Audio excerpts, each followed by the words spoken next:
Texturing, an overview of shaders. Hello and welcome again, this time to the colorful world of Maya. From now on, it's not only beautiful, but it's going to be colorful. Now, I hope you understand why I mentioned colorful. Yes, from here on in, we'll be discussing all about coloring and mapping textures over our objects in Maya. In the Elements of Maya's chapters, we discussed about colors and how they elude our eyes, and described briefly about color theory and things of that nature. So from here on, in the coming lessons of this chapter, we'll learn how to color 3D objects in Maya, and this is technically represented as texturing. In this lesson, we're going to take a look at the types of shaders that we have in Maya, and what kind of objects, what kind of shaders you'll wish to apply. But first off, what's all this about these shaders then? Now we have a scene open in Maya with this object in our scene. Select the object and bring in the Attribute Editor window. And here we have the shading node for our object, as I mentioned in our earlier tutorials. In fact, we'll come back to this initial shading group node a little later. But for this moment, let's focus on the last node alone. Actually, we are viewing this object in our scene as a gray color, isn't it? But where do the colors come from? Well, it's from the shader node that comes along with the object by default when the object is created. And with this default shader, which is termed Lambert, our object gets its color. For that matter, any primitive material we create in Maya, by default, was created along with the Lambert shader that gives the color to it. Thus, this node controls how an object looks, and that's done with the properties of the Lambert shader. Now, these properties are looking very unique to the Lambert shader. We'll work with the properties of the shaders in greater detail in coming lessons, but for now, we'll look into the types of shaders that we have in Maya, and how we can control the appearance of our 3D object. Alright, you ready to go? Actually, there are many shaders in Maya, generally termed as surface shaders.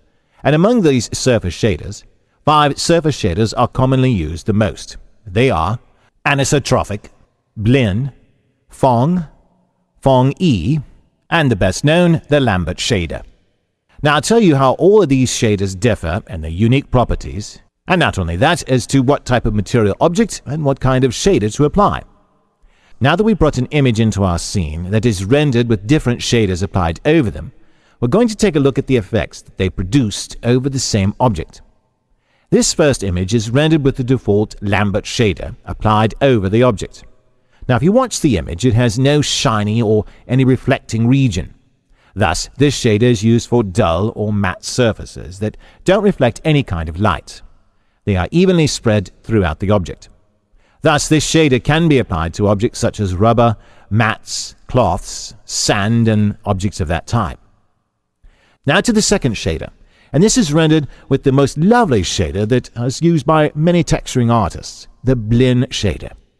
If you watch this image, it has a kind of soft reflection all over the object. Thus, this shader is applied to surfaces that require smooth reflections. Actually, this shader node can be manipulated to simulate all the other 4 shader surfaces that I've mentioned. Thus, this material can be applied to a wide variety of objects, including metals, glass materials, almost everything. Well, on to the third image, which is rendered with anisotrophic shader. Now, if you watch this object, it has directional reflections. That is, the reflections appear as a groove. Thus, this type of shader can be applied to materials that have long reflections, and also to surfaces that are uneven. Hence, these shaders are applied to objects such as CDs, velvet materials, silk, brush metals, and so forth. And next to the Phong. It is used with the Phong shader, this 4th image that it's rendered. If you watch the image, it has a sharp reflection over it. Now watch the reflection, it's very distinct, and we can clearly define the reflection area. Thus, this shader is applied to plastic, glass materials, molding metals that exhibit sharp reflection points. And then to the last of the materials, the Phong-E, with which the final image of our scene is rendered. This surface shader is similar to the Phong material. In fact, it is evolved from the Phong material, and it has more control over the smoothness, and it has a softer region than Phong shader. This shader can be applied to glass materials in that they have more control over the glossiness. This can be applied to frosted glass kinds of materials. Not only do we have these 5 shaders, but we also have other types of shaders, which we'll be looking at as we move into the lessons. But these 5 are the most important.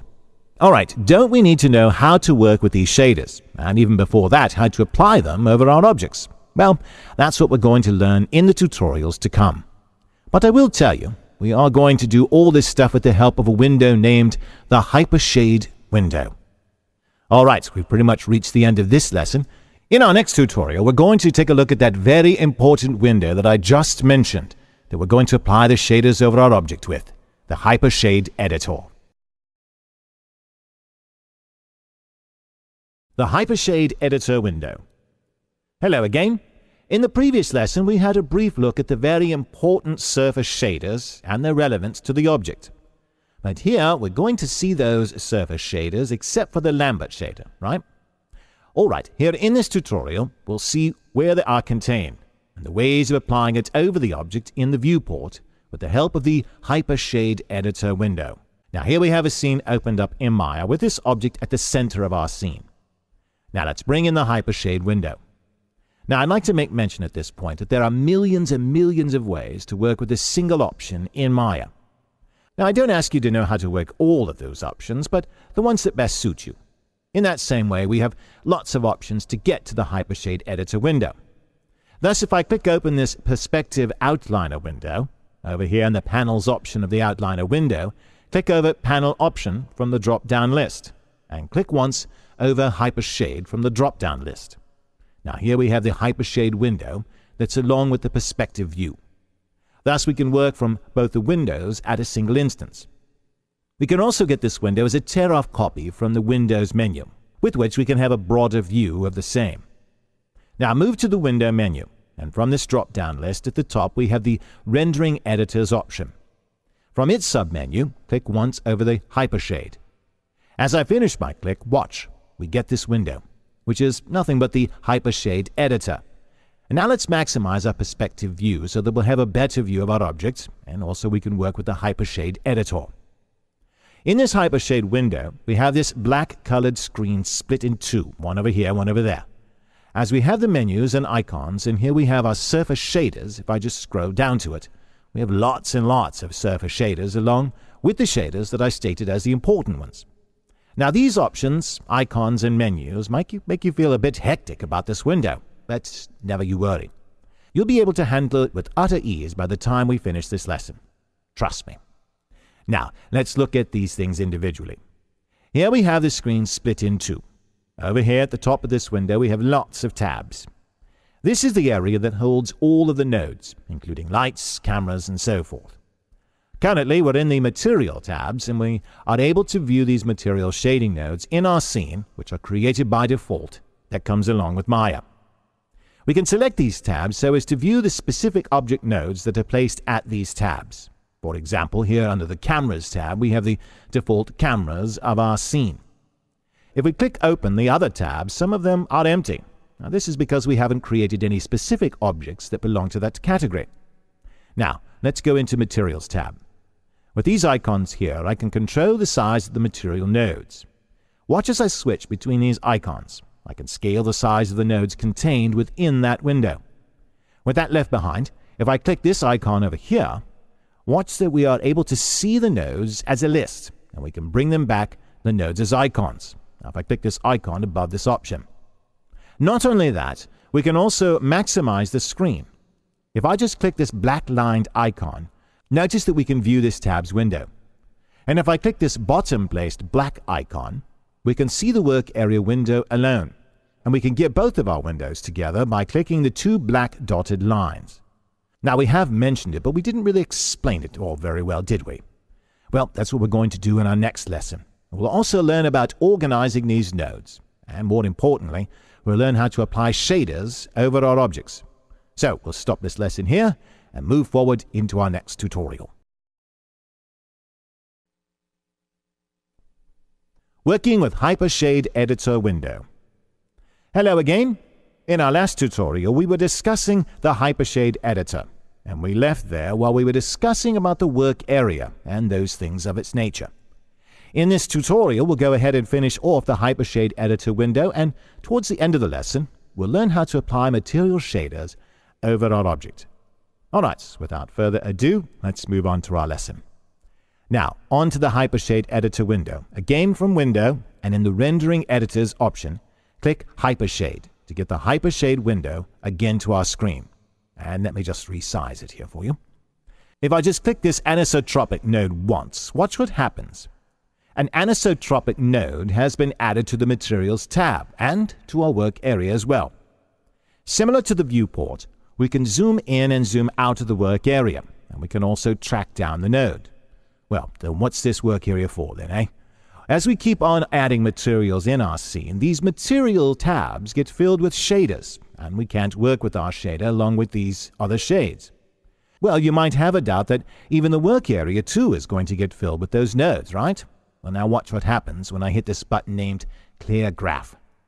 Watch, the anisotropic node that we created has been knocked off the work area. As we deleted them? No. If you watch the anisotropic node, it is still in our Materials tab. Thus, we can work with the desired nodes we wish in the work area, and then clear off the nodes if we're not interested in working with them at that time. But what if we wish to work with this anisotropic node again? Well, we can bring it back into the work area just by middle-clicking, dragging and dropping it into the work area from the Materials tab. Notice that we have the anisotropic node back again, and we can go ahead and work with it. Similarly, we can bring in any number of nodes as well to our work area so as to work with them, and then finally hit Clear Graph button again to clear off the nodes that we're not going to work with. Now, what if we have lots and lots of nodes? We want to keep them organized similar to the Layer Editor window, which we saw in an earlier chapter. Well, let's learn how to do that now, shall we? Now, with the anisotropic node selected, let's go to the Bins tab over here and click this second icon below it. On clicking, it will bring us this small window. We can type in a name here for our bin. Now, if I hit OK, notice that we've created a bin with the name that we typed in, and we can view only the anisotropic node that has been placed in this bin that we created. We can view all the nodes that are in our scene if I select the master bin. Now, what if I want this Lambert node also to be placed in our new bin? Well, then, just drag and drop this Lambert node onto the new bin that we've created. Now, if I have this bin that we created selected, what do we have? Our Lambert shader added to that bin. If I just right-click over the bin, watch that we have a lot of options. With these options, we can rename the bin, delete it, and also add further nodes to it. These options are similar to that of working with the Layer Editor window. Just go ahead and give it a try for yourself, shall you? Now, before letting off with bin, I'd like to mention a point that I left earlier, and that is, with this icon, we can create an empty bin with nothing in it. Finally, how to apply these shaders over our object. Well then, just place this window aside, and here we have our object in our viewport. With that selected, now just right-click over the material node that we have to apply to our object. Let me select the master bin, and right-click over the anisotropic node, so as to apply it to the object. And here in the options, we just drop the cursor over Assign Material to Selection. Now, if I bring in the Attribute Editor window, watch that we have this anisotropic node instead of the default Lambert node.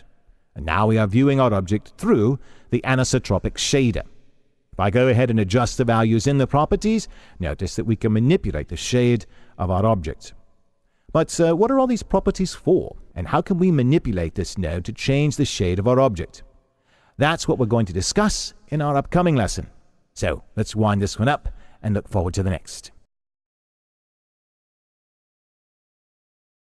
Working with shaders. In the previous couple of tutorials, we had a brief look at the Hypershade Editor window. Now, in this tutorial, and the tutorials to follow, we'll be discussing about the shaders and their properties, and the ways of working with them. Alright then, here we have a new scene open with the object at the center. Here we can view the Hypershade window. So now let's go ahead and apply any of the shader to this material, of course from the Hypershade Editor window. Now let's go ahead and click this Blend node to bring it to our work area. Now we're going to apply this shader over this object in our viewport. Now if I just middle click and drag and drop this node over the object, watch that we've applied this shader over our object. In fact, we're able to view the shader's reflection in our object from the viewport. But it's looking very faded out, very unblend-like, isn't it? Well, that's because we're working in default quality rendering. We have to be in high-quality rendering mode to be able to view it precisely accurate. Now this we can do from the renderer menu in the viewport, and here in the drop-down list, default quality rendering option is checked. Now go ahead and click once this high-quality rendering to be able to have that option ready. Now watch, once I finish my click, the shade over our object is now more blend-like. Now let's bring in the attribute editor window by clicking this icon over here once, and here we have the blend node of our object. Now we can rename our blend node from here in the attribute editor window. Or if I just right-click over the material node in the Hypershade window, and here at the bottom, we have the option Rename. If I just drop the cursor over that, watch that I can rename this node from here. Now, what if you don't want this blend shader and instead want the Phong over our object? Well, this we can do from this option here. If I just click this small arrow over here, watch that we have all the shader nodes that we have in the Hypershade window. Now if I select the Phong shader from the option, watch, our shader in the viewport also gets updated. Thus we can shift between our shaders from here. Pretty amazing, eh? Now under this option we have the Common Material Attributes submenu. Here we have the options that are common to all the surface shaders. Well, how do these shaders differ between them? I'll tell you about them. Actually, now we're in the Phong shader node, and below the Common Material Attributes option, we have these specular shading sub-options. Actually, we've been looking into these options very soon, but for now, these are the options that are very unique to Phong alone. Now, if I change this shader back again to blend, we have the same properties in the Common Material Attributes sub-option. But if you watch carefully in the specular shading sub-options, it has properties different to that of the Phong. Thus, each surface shader has properties exclusive to themselves. We'll look into the unique properties of shaders as we move into our lessons, but in our next tutorial, we'll look at the attributes that are common to all of the surface shaders as we finish up here. Common Material Attributes of the shaders. In our previous tutorial, we had a look at some of the options to work with shaders materials. And also we had an overview of the Common Materials attribute. Here in this lesson, we'll look briefly about these common material attributes of our shaders. Now we have an object at the center of our scene with the default Lambert material applied over it. Now open up the attribute editor window if it's not open, and then click over this Lambert node. Here we have the Common Attributes option, and these attributes are common to any type of shader that we were discussing so far. Since they are common to them, we can work with these options from any of the shaders. So we'll work from the Lambert node that is created by default. The first of them is color. Now, obviously you know what this option does. If we click once over this color swatch, we get these options for applying color to our mesh. Now make sure the object is selected before working with the options. Now, on to the second option, which is transparency. Of course, it controls the transparency of the object. Now this slider at the end position has a value of 0 and makes our object almost opaque. Now if I just increase this slider, watch the object's transparency increase, and at the extreme it has a transparency value of 1, so it's almost completely transparent. If I deselect the object, watch that we can look through the other side of the object. Let me select the object again, and in this Color Swatch tab, we can specify the color of our transparency. And now to this ambient color option. Let me bring this transparency option back to 0. And now if I increase the ambient color option, note that the object sort of flattens out. Actually, this option spreads out the color all over the object. If I increase the ambience further, watch the object sort of fades out and looks like a two-dimensional object. Now that's what this option is for, to spread the color evenly throughout the object. Now to the incandescence. If I increase the incandescence, notice that it seems to fade out the object similar to the ambience. Actually, the fading out isn't happening. What this option does is self-illuminates the object. Notice the object increases its glow as I increase the incandescence. Actually, this object is more utilized when we render our objects with metal ray rendering. Now to Diffuse option. This option controls the amount of light reflected from the surface. The higher the diffuse, the greater the reflection, and vice versa. On to our last option, Translucence. This option simulates the effect of a cloth or paper, wherein the light doesn't pass through the material like transparency, but we'll be able to see that shiny kind of stuff behind a material. What if you take a piece of cloth and look at the sun? Well, that's the effect that translucence brings about. Finally, these two options, first controls the translucence intensity, and the next controls the area of translucence. But in these options, we've left out this bump mapping option. Now, purposely, I've left that out, so guess what? We'll be discussing it in one of our coming lessons. For now, we're at the end of this lesson, and on our next tutorial, we'll look at the unique attributes of the individual surface shaders that we've discussed so far. Bump mapping.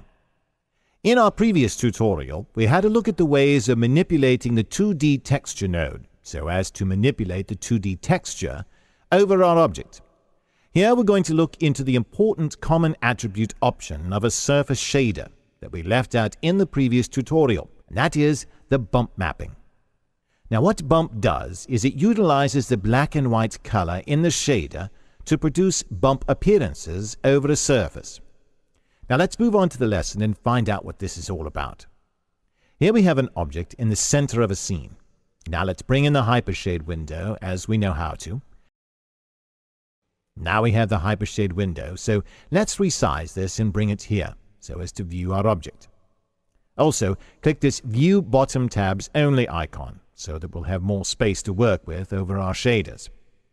Now, bring in the anisotropic shader from the Create Node option, and middle-click and drag and drop it over the object, so as to apply the shader over the object. With this placed apart, let me scroll down the Create option, and over here under the 2D Texture options, we have the Checker node. And let me click it once, so as to bring it to the work area. Now, just middle-click over the Checker node and drag and drop it over the anisotropic shader. Obviously, we're going to get these options to choose from, but let's select this option Bump. Now watch what happens. Several changes have occurred as I finish my click over Bump. We'll look for the changes that have happened one by one. Now first off, with the object selected, if I go to the anisotropic shader node and in the Common Materials Attributes option, we had this bump mapping. Now watch that we have the checker connected to the bump mapping. Next to the object. The object has lots of ups and downs. Now, why is that? Well, I'll come back to that with just a second here. But let's focus in the work area of the Hypershade Editor. Here we've got the new bump node that connects the checker and the anisotropic shader node. And this is the node that controls the bump of our object. But what has happened to our object? Well, actually, what Maya has done is it has risen up the areas that are white and pushed down the areas that are black in the shader that is applied over our object. Now, come again that it had interacted with the white and black color of the checker texture and not the object. Actually, our object remains the same, and there are no bumps over our object, that we are viewing the bumps in the object through the texture applied over our object. All right, now we can manipulate the depth of the bump, which is simply the intensity of the bump using this bump node here in the Hypershade Editor. If I select this bump node here, look, it takes us to the bump properties in the Attribute Editor's window. Here in the Bump Depth option, we can increase or decrease the intensity of the bump depth. Not only checker, but we can connect any 2D texture to the bump mapping. Now I'll ask you to find out what kind of bumps you get when you connect them to the bump map. But the rule is the white areas will be elated, the black areas will be deflated or pushed down. All right, now let's get back to the anisotropic node again in the Attribute Editor window. And over here, just right-click over the bump mapping, and we get a few options. Select the Break Connection option. Watch that on doing so, our object's bump has been wiped out of our object, and our object remains smooth. Now this is because our connection to the bump map with the checker box has gotten broken down. Watch the Hypershade Editor. The connection wire between the anisotropic node and the bump node has been cut off. Now, we can do that if we don't want the bump over our object. So we'll wrap this up and we'll go look at 3D textures and its options in the tutorials to follow.